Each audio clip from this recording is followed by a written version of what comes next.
Sa pagpatuloy ng ating video, tanungin natin isa-isang mga bata kung ano masasabi nila sa pag-alis ni Aya sa magandang pagbiyahe. Oh. Oh. Oh. Oh. Ano ba? Ba't galit ka na naman? Bay, muna eh. Mga batang ang tatanungin eh. Oh, di ba? Masayang-masaya sila. Oh, di ba? Oh.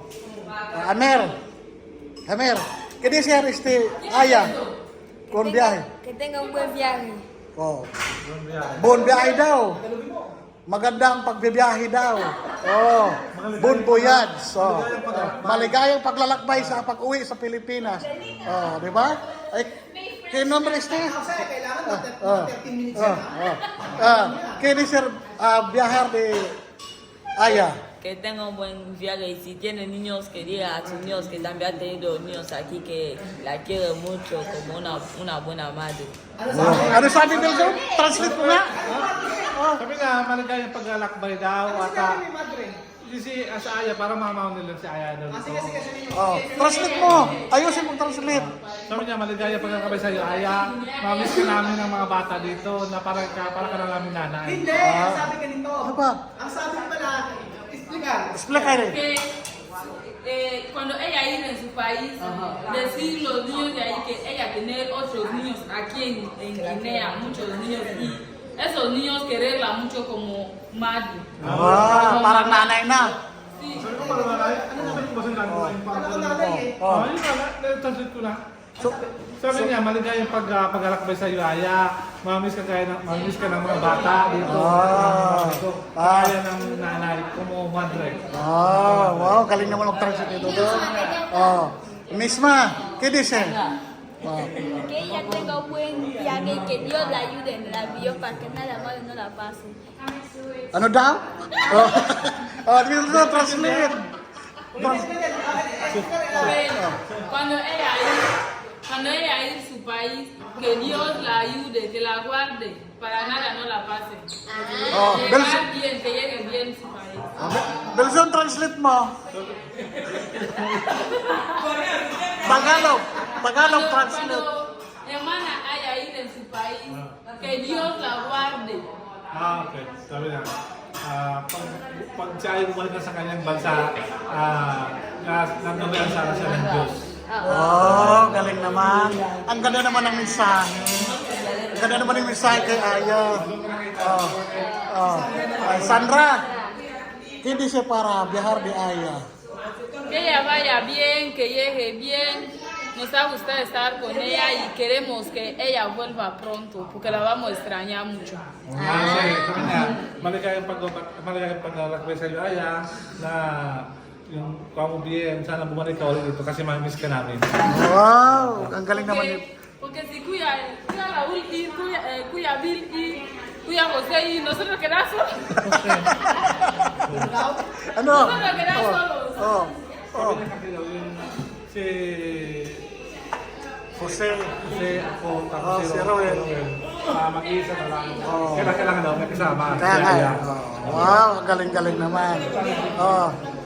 Dito naman tayo sa ano natin. Matinding kaibigan. Ano yung sasabihin ko, balak mag-translate? Si Vincent magta-translate natin. Ano ba tanong? Oh, Gusto ko i-harap mo sa akin si Aya. sige. Aya! Ayan na. Ano tanong? Ano ba yung masasabi mo sa pagbiyahe ni Aya? Hindi ko narinig eh. Ulit natin, ano? Ano ba yung masasabi mo sa pag-uwi ni Aya? Ay, salamat naman at mababawasan ang sakit sa ulo ko. At? Siyempre, salamat dahil aalis na si Aya. So, welcome po lahat ng kababaihan, 18 to 25 years old. Sa lahat po ng gusto mag-apply sa Sing Pilipinos, ay mag-apply na po kayo. So, Patayin mo na yun. Huwag ituloy ang video na yan. ang qualification lang po sa Sing Pilipinos, dapat po ay kasing katawan ko na mataba, pero hindi po kay Aya. So, dapat ay mas social pa kay Aya ang papalit sa atin kay Aya. So, salamat naman. So, paalam Aya. Kung pwede nga lang bukas, umalis ka na. Go, alis! Patayin mo na yung video na yan. Hindi, joke lang. Pinahahaba ko lang. Hindi, seryoso.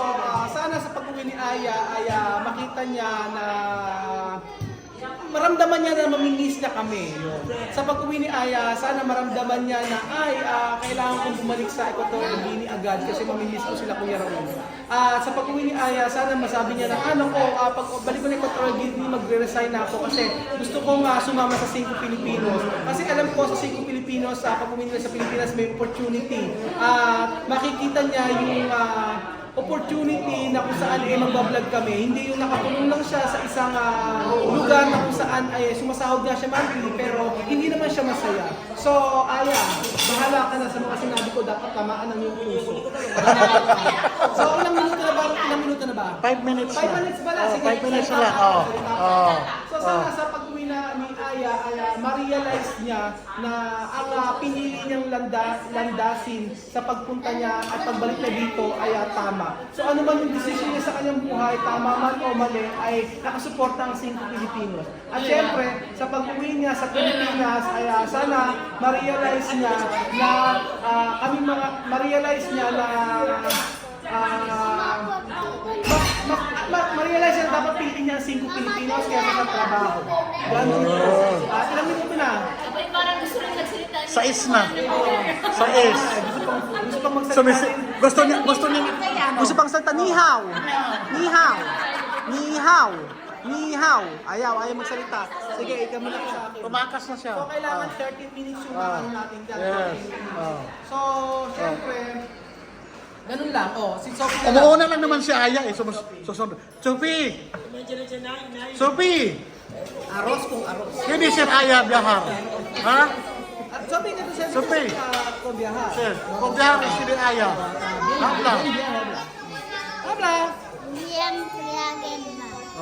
Buen viaje. Bien viaje. Ano? Dime. ¿Qué dice? Quiero ver, mira aquí. Bien viaje. Buen viaje. Magandang paglalakbay daw. Cuídate. Te quiero mucho. Dile. Te quiero mucho, cuídate. Ingat. Medyo ikaw na magka-translate mo yung kapal. Wilson, i-translate yung sinasabi ni Sophie.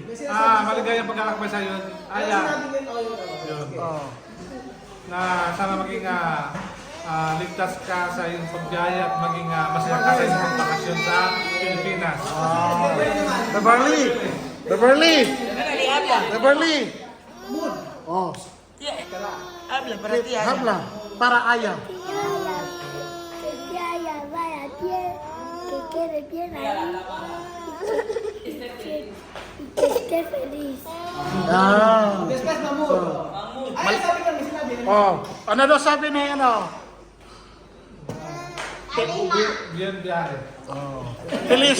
Maligayang paglalakbay daw. Maligayang paglalakbay. Yeah. Mamud habla. Poco. Mamud habla poco.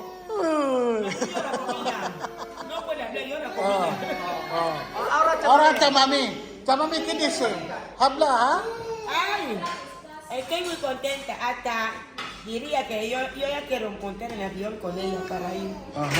Yo quiero que ella llegue bien, que esté bien, pero que nos recuerde mucho, que piense mucho en nosotros. Que no tarde mucho, la queremos mucho aquí. Translate ko na daw. May sa iyo, Aya, sabi niya, huwag ka masyadong i-short ko na kaysa huwag ka masyadong magsalaan kasi na-miss ka namin. Ganyan.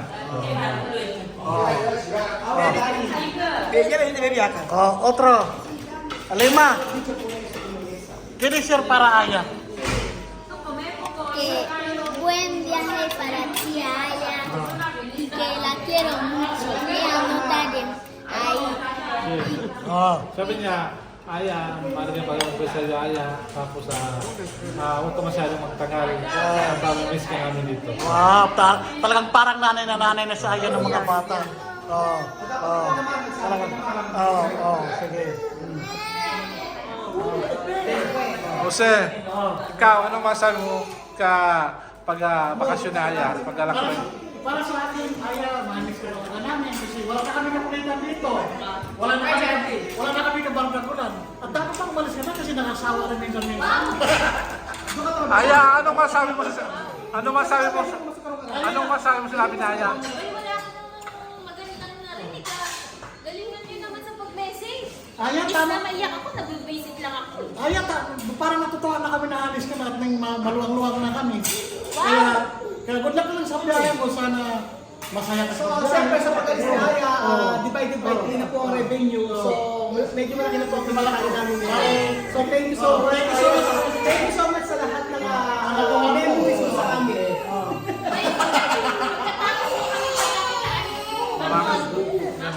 No, joke lang yun. Joke lang yun. Pero sa akin, kaya ingat ka sa biyahe. Total, maliit ka naman ang ulo. Isa lang naman ka natin lugar. Pinakita lang tayo doon. Enjoy sa iyong biyahe. Huwag kang malukog. Dalawang mo pa kami, pero pinipilit namin na makaisa rin tayo sa ating araw. Ingat ka natin.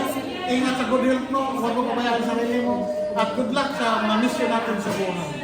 ¿Qué pasa? Hindi ko rin ito sabi na ni Jose ha.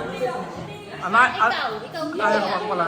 Para sa akin, mahal na mahal ka namin bilang isang kapatid. Mabuti naman. Ngayon ako naman magsalita.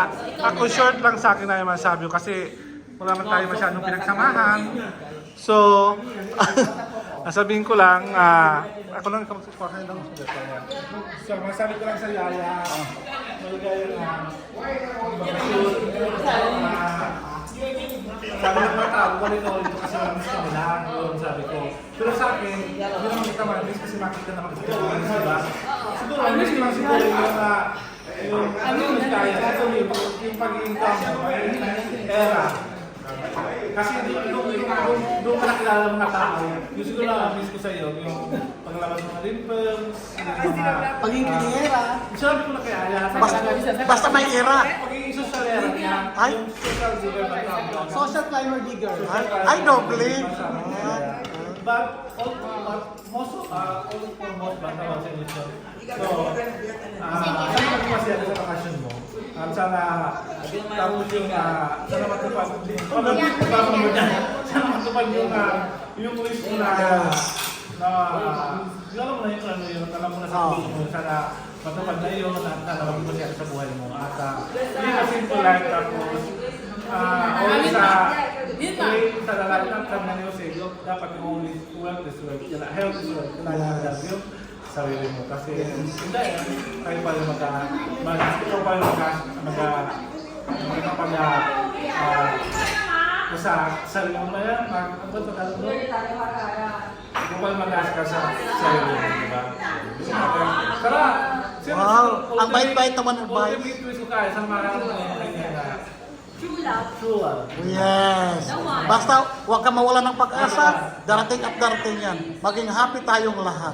Oh, di ba? Ganun talaga. Oh, ang buhay ay buhay-buhay lang. A ver,